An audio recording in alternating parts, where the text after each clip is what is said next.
à Paris, des manifestants ont brandi des pancartes et des drapeaux du Niger, tout en appelant à la libération du président Mohamed Bazoum, qui a été renversé par un coup d'État la semaine dernière par le général Tchiani. Les détails avec Dalia Karam.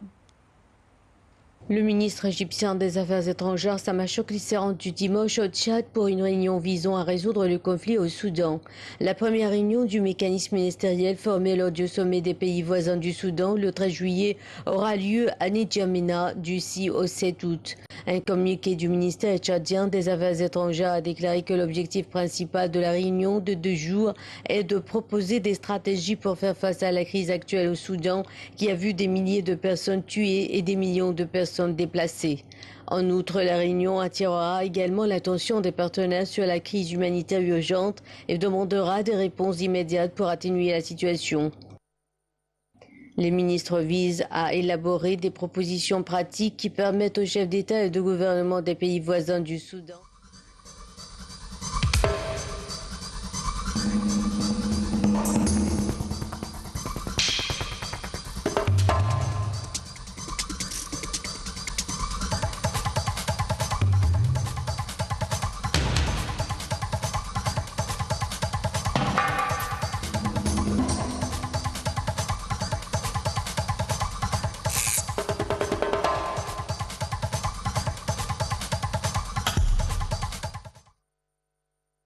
Des manifestants se sont rassemblés près de l'ambassade du Niger à Paris samedi pour manifester leur soutien à la démocratie et au président Mohamed Bazoum. Les manifestants ont brandi des pancartes et des drapeaux du Niger tout en appelant à la libération de Bazoum qui a été renversé par un coup d'État la semaine dernière par le général Tchiani. Oumoudou Mamadou, Premier ministre du Niger, s'est dit préoccupé par l'évolution de la situation. Il a espéré que le dialogue leur permettrait de résoudre ce problème et que les négociations prévaudraient et qu'il n'y aurait pas nécessairement d'intervention militaire. Il a également espéré que les putschistes qui détenaient leurs camarades, le président Mohamed Bazoum, le relâcheraient. L'ultimatum fixé par la CEDEAO aux putschistes nigériens a expiré ce dimanche 6 août au soir. La junte nigérienne a jusqu'à cette date pour libérer et réintégrer Mohamed Bazoum sous peine d'une intervention militaire. L'incertitude plane sur le pays de 25 millions d'habitants sous sanctions économiques et désormais confronté à la perspective d'une guerre.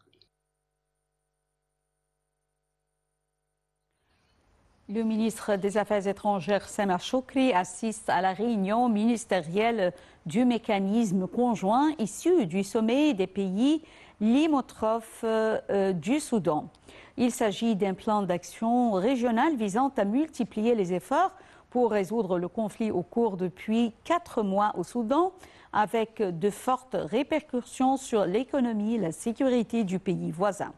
C'est le résultat du sommet des pays proches du Soudan qui s'est tenu aujourd'hui dans la capitale égyptienne, le Caire, pour tenter de contribuer aux efforts de résolution du conflit. Une réunion promue par le président Abdel Fattah el-Sisi et à laquelle avaient participé de hauts représentants des gouvernements de l'Égypte, de la République centrafricaine, du Tchad, de l'Érythrée, de l'Éthiopie, de la Libye et du Soudan du Sud. Le président de la Commission de l'Union africaine, Moussa Faki, et le secrétaire général de la Ligue des États arabes. Et j'ai le plaisir d'avoir avec moi en ligne Dr Raouf Ghafar, expert en économie et analyste politique également, qui va nous jeter la lumière sur ce sujet. Bonjour Dr Raouf Ghafar. Bonjour. Bonjour. Tout d'abord, veuillez nous jeter la lumière sur la réunion qui s'est tenue sur la situation au Soudan et où le ministre des Affaires étrangères Sameh Shoukry est arrivé hier. Premièrement, la situation au Soudan, c'est-à-dire une situation dangereuse en même temps. Sur le plan humanitaire, c'est très difficile. Et pour le peuple, elle est dangereuse parce qu'elle représente un endroit instable, un endroit qui peut exporter l'instabilité au pays voisin. Donc, c'est essentiel et impératif que les pays de voisinage se mettent ensemble pour essayer de trouver une solution pour la situation. On a commencé par un sommet, et puis maintenant il y a un comité qui s'est formé pour justement créer un mécanisme pour suivre les événements qui arrivent et coordonner comment on peut intervenir, si jamais on intervient, pour calmer la situation et pour arriver à une situation de sécurité et paix au Soudan. Un meeting très important et j'espère qu'on aboutit à des solutions qui soient acceptables aux partis qui se combattent au Soudan, mais en principe, tous les pays de voisinage sont affectés. On devait, comme je viens de dire, trouver une solution de façon à ce que les choses se calment et la situation au Soudan soit meilleure. Oui, exprimant leur profonde préoccupation face aux affrontements militaires en cours et à la détérioration continue de la situation sécuritaire et notamment humanitaire au Soudan, les dirigeants des pays participants ont appelé les parties au conflit à résoudre la situation et à s'engager à un cessez-le-feu immédiat. Alors, d'après vous, docteur Raouf Ghafar, quels sont les outils de cette démarche pour parvenir à un cessez-le-feu immédiat? Le mot immédiat, peut-être, n'est pas très précis, mais je veux dire que si jamais on aboutit à un compromis, quelque chose qui est acceptable par les deux factions, de manière à, sinon arrêter, diminuer au moins les atrocités et les pertes de vie qui arrivent chaque jour. C'est une chose vraiment et pour le peuple égyptien et pour nous tous comme Africains et comme Arabes. Alors, nous espérons bien que les deux d'un côté de l'autre, se mettent sur la même table et essayent, sous pression des pays de voisinage, arriver à une solution pour finir ce qui arrive au Soudan. Nous sommes tous très inquiets, très tristes, et pour le peuple soudanais, et les répercussions, non seulement humanitaires, mais nous parlons d'un pays qui va de pire en pire sur le plan économique, sur le plan politique. Donc, ce n'est pas pour l'intérêt de n'importe quel pays que le Soudan se dégringole de cette façon. Alors, il faut, d'une manière ou d'une autre, convaincre les Soudanais que la paix et la sécurité sont le but essentiel et ils doivent arriver à ça, même s'ils doivent compromettre pour le mieux de leur peuple. Oui. Docteur Raouf Ghafar, les leaders africains ont souligné la nécessité de mettre fin à toute ingérence extérieure dans la crise soudanaise. Alors, comment peut-on réaliser cet objectif et préserver l'intégrité du Soudan et en même temps obtenir l'aide des pays occidentaux? Vous voyez, l'intervention ne va pas venir seule. Et ça, c'est un peu malheureux, ce que je veux dire, c'est-à-dire, si jamais une partie qui se combattent au Soudan demande l'intervention, ça c'est dangereux. C'est pour ça que tous les pays de voisinage doivent se mettre d'accord pour empêcher absolument que n'importe quel pays, que ce soit de voisinage ou autre, intervienne au Soudan. C'est un problème interne qui doit être résolu intérieurement. C'est-à-dire, nous avons vu d'ailleurs par expérience que les interventions étrangères dans n'importe quel conflit, ils le compliquent en plus. Ils ne résolvent pas, mais ils le compliquent. Et c'est justement ce qui peut arriver au Soudan. C'est pour ça qu'il faut à tout prix empêcher l'intervention étrangère au Soudan, quelle que soit cette intervention. D'autre part, il faut absolument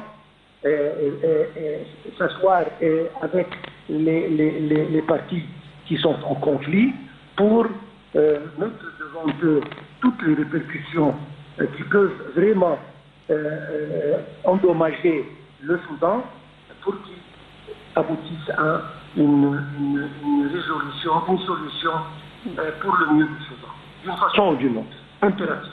Oui. Docteur Raouf Ghafar, les participants doivent également aborder la question des personnes déplacées à l'intérieur de leur propre pays et bien sûr les réfugiés abrités par les pays voisins. Alors, quelles sont les répercussions de la crise des réfugiés sur les Soudanais et également sur les pays voisins? Okay, ça va un peu mieux avec la voix maintenant? Je m'excuse? Ça va un peu mieux? Vous m'entendez bien? Oui, maintenant oui. Bon, alors absolument, le problème des personnes déplacées, c'est un problème extrêmement sérieux et les migrés encore représentent des problèmes à leur famille et aux pays de voisinage. Oui. Les pays de voisinage ne manquent pas. L'Égypte a ôté un très grand nombre de Soudanais et on va continuer à faire ça parce que c'est une responsabilité. Mais en principe, toutes les personnes déplacées représentent un grand problème, que ce soit un déplacement d'une ville à l'autre dans le Soudan ou que ce soit les Soudanais qui s'échappent de leur pays pour aller faire refuge dans les pays de voisinage. Encore un autre problème, une autre répercussion qui doit être. Comment peut-on coordonner l'afflux de l'aide humanitaire fournie au Soudan par les territoires des États voisins et comment peut-on, on peut dire, réaliser la coordination avec les agences et les organisations internationales compétentes? Bon, coordonner avec les agences internationales, ce n'est pas un problème. Le problème, c'est dans le Soudan.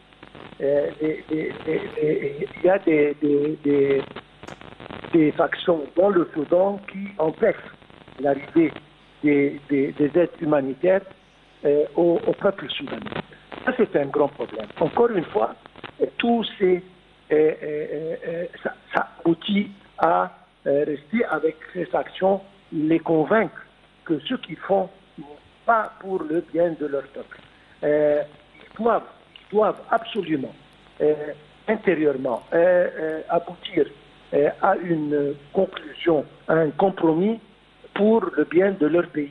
Sinon, c'est un grand problème, non seulement pour le Soudan, mais pour les pays de voisinage, pour le continent africain.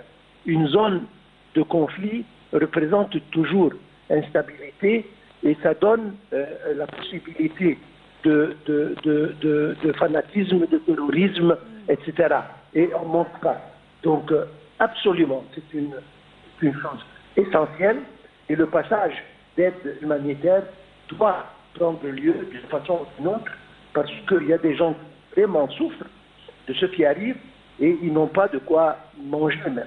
Donc, c'est pour ça qu'on doit, en première priorité, de trouver une solution pour que ces aides arrivent au peuple soudanais, d'un côté, et en parallèle, on doit calmer la situation et un peu arrêter les atrocités qui arrivent et les conflits et les combats qui arrivent chaque jour.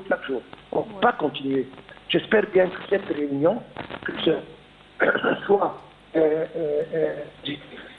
en termes de résultats et que les Soudanais vraiment comprennent que c'est pour leur bien que les pays sont concernés avec le problème soudanais. Espérons dans les plus brefs délais, oui, que la crise soudanaise sera terminée.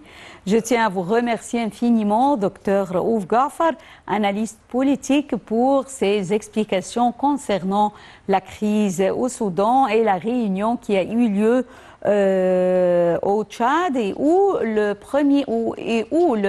chef de la diplomatie, Sameh Choukri, avait pris part. Et passons à Rana. Alors, le mausolée érigé au nom de Kwame Nkrumah a été rénové à Accra pour rendre hommage à l'âme, à l'esprit et à l'ambition du premier président de Ghana et père de l'indépendance. Plus de détails avec Shamseneni dans ce commentaire. Sur Accra, le mausolée Kwame Nkrumah rénové brille à nouveau. Ce prestigieux parc mémorial et mausolée rend hommage à l'âme, à l'esprit et à l'ambition du premier président du Ghana et père de l'indépendance. Construit en 1992 par l'architecte Don Arthur, ce complexe commémoratif s'étend sur une superficie de 2,15 hectares.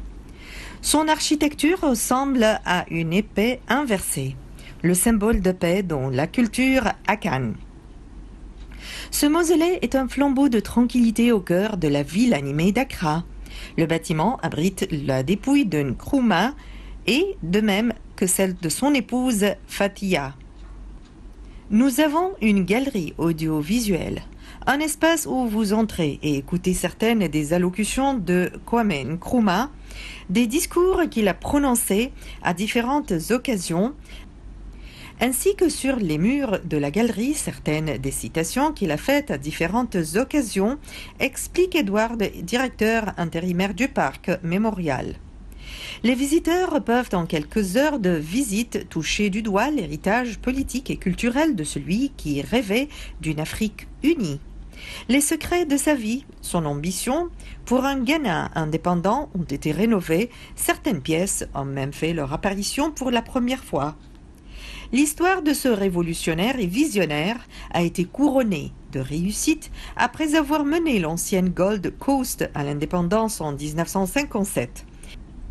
Et Kwame Nkrumah, en panafricaniste convaincu, cofonda l'Organisation de l'Unité africaine, devenue l'Union africaine, pour symboliser son rêve des États-Unis d'Afrique. Il reçut le prix Lénine de la paix en 1962. Un coup d'État en 1966 pousse un Kwame Nkrumah de plus en plus isolé en Guinée, où il passera 5 ans d'exil avant de mourir le 27 avril 1972 à Bucarest en Roumanie. Le parc mémorial et le mausolée témoignent de l'esprit indépendable. Le parc mémorial et le mausolée témoignent de l'esprit indomptable de Nkrumah, sa quête incessante d'indépendance et sa croyance inébranlable en l'unité panafricaine. C'est un lieu de réflexion, un symbole de fierté nationale et un flambeau de l'esprit révolutionnaire du Ghana. Et Kwame Nkrumah, en panafricaniste convaincu, cofonda l'Organisation de l'Unité africaine, devenue l'Union africaine, pour symboliser son rêve des États-Unis d'Afrique. Il reçut le prix Lénine de la paix en 1962. Un coup d'État en 1966 pousse un Kwame Nkrumah de plus en plus isolé en Guinée, où il passera 5 ans d'exil avant de mourir le 27 avril 1972 à Bucarest en Roumanie. Le parc mémorial et le mausolée témoignent de l'esprit indomptable de Nkrumah, sa quête incessante d'indépendance et sa croyance inébranlable en l'unité panafricaine. C'est un lieu de réflexion, un symbole de fierté nationale et un flambeau de l'esprit révolutionnaire du Ghana. Mesdames et messieurs, avec ce commentaire, nous arrivons à la fin de cette édition de notre programme Autour du monde. Mais la transmission en langue française se poursuit jusqu'à 13h locale. Merci pour votre fidélité à Nile TV International. Restez avec nous et bonne journée. Au revoir.